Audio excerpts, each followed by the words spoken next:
Hai,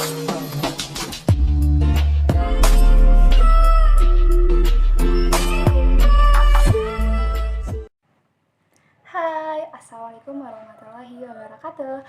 Kembali lagi di Denur Channel. Oke, hari ini alhamdulillah marhaban ya Ramadan. Hari ini hari ke-7 Ramadan. Alhamdulillah, semoga puasa teman-teman lancar ya. Amin. Oke, udah sekian lama banget aku nggak upload video di YouTube. Sekitar berapa ya? Sekitar beberapa abad atau beberapa tahun, beberapa bulan ya, pokoknya udah lumayan lama aku nggak upload video apapun di YouTube. Nah, hari ini aku come back for you. Buat teman-teman semua, aku di sini akan bahas mengenai masih seputar kebidanan. Hari ini aku akan membahas mengenai pemeriksaan sadari gitu. Kira-kira teman-teman ada yang pernah mendengar pemeriksaan sadari apa?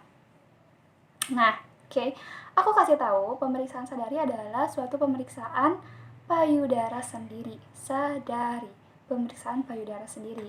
Jadi pemeriksaan ini adalah pemeriksaan payudara yang dilakukan oleh wanita sendiri tanpa dibantu dengan pemeriksa lainnya gitu. Nah, kenapa sih ada kepikiran pengen bikin konten mengenai sadari? Nah, karena sadari itu merupakan screening gitu ya terhadap adanya fibroadenoma atau benjolan yang enggak kanker gitu ya, atau ke kanker payudaranya. Nah, karena kanker payudara itu merupakan kanker terbanyak ya, kedua setelah kanker leher atau kanker serviks. Nah, padahal sebenarnya ya penyebab dari kanker payudara itu belum diketahui secara pasti gitu. Hanya ada faktor-faktor risikonya saja berdasarkan penelitian-penelitian gitu. Yang faktor risikonya itu yaitu yang pertama adalah wanita yang tidak menyusui gitu. Terus yang kedua adalah wanita yang merokok, lalu adanya keturunan atau genetik atau ada keluarga yang memiliki kanker payudara. Lalu selanjutnya adalah yang hamil setelah usia lebih dari 35 tahun, lalu karena adanya menopause atau udah tua gitu ya, tidak menstruasi lagi, seperti itu, dan lain-lain. Bisa teman-teman buka, banyak banget informasi-informasi mengenai hal tersebut. Nah, terus kenapa sih harus sadari? Kira-kira kenapa? Nah, kenapa harus sadari? Tadi kan sesuai pengertiannya itu adalah pemeriksaan payudara sendiri gitu. Yang tahu kondisi teman-teman itu adalah teman-teman sendiri. Yang tahu kondisi aku adalah aku sendiri. Jadi setiap ada perubahan pada diri aku yang tahu, teman-teman yang tahu, kayak gitu loh. Nah, terus kapan sih sebenarnya dilakukan pemeriksaan ini? Nah, pemeriksaan ini dilakukan itu adalah setelah head, sekitar hari ke-5 sampai hari ke-7 head gitu. Jadi mau beres headnya, karena biasanya wanita-wanita yang akan head juga akan merasa payudara itu seperti penuh gitu ya, atau kadang merasa sakit gitu. Jadi akan lebih objektif gitu ya kalau dilakukan pemeriksaannya itu setelah head pada hari ke-5 sampai ke-7. Kapan? Nah, kapan dilakukannya? Setiap bulan, karena kan siklus menstruasi setiap bulan kan. Dilakukannya setiap bulan, dapat dimulai setelah teman-teman head. Jadi sekitar usia 12 tahunan udah bisa tuh melakukan sadari gitu. Nah, terus gimana caranya gitu? Gimana sih cara pemeriksaan ini gitu? Nah, amat sangat mudah sekali. Tadi kan pemeriksaan sendiri ya, otomatis tidak ada orang lain gitu, hanya kita sendiri. Nah, usahakan bisa, yang pertama itu adalah kita tidak menggunakan pakaian apapun gitu ya. Bisa sebelum mandi atau setelah mandi gitu. Nah, kita bisa berdiri di depan kaca.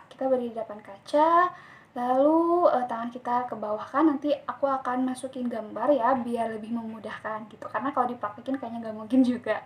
Jadi aku nanti akan masukin gambar ya.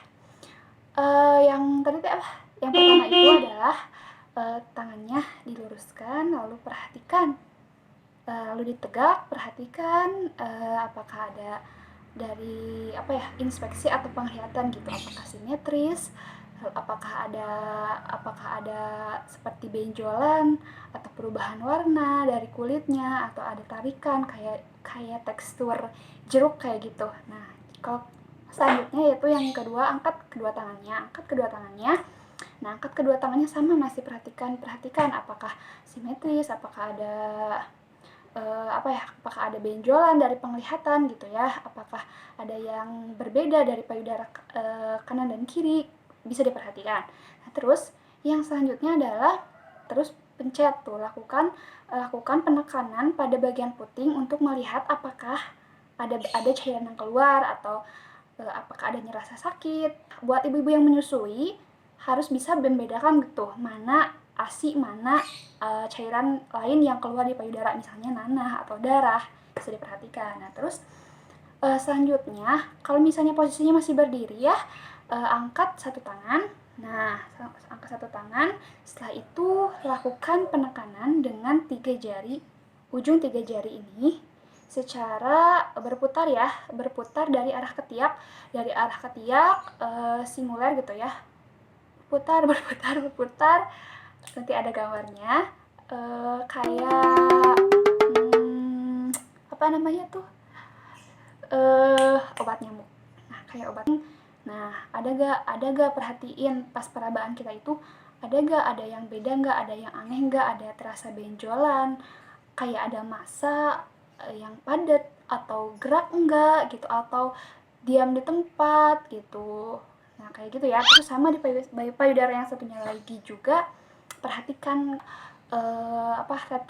retraksi itu tarikan apa ya kalau diibaratkan tuh, tarikan teh sesuatu hal yang mengkerut ke dalam gitu. Perhatikan juga hal itu.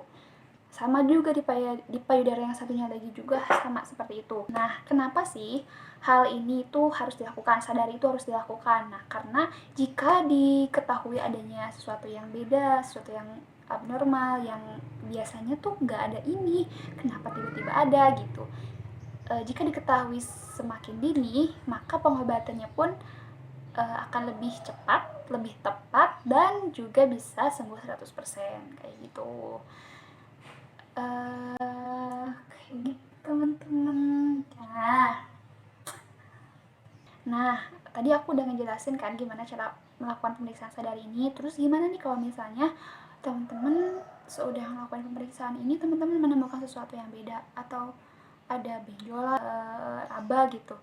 Nah, untuk meyakinkannya kalian bisa melakukan sadanis. Tapi bukan kalian yang melakukannya, tapi pemeriksaan payudara secara klinis yang pasti oleh tenaga kesehatan gitu. Teman-teman bisa datang ke fasilitas kesehatan, minimal puskesmas atau bidan praktek kayak gitu. Nah, buat teman-teman jika ada yang masih ingin bertanya atau misalnya ada yang masih bingung, teman-teman bisa komen di bawah atau bisa langsung kontak aku di Instagram aku, DWNRH.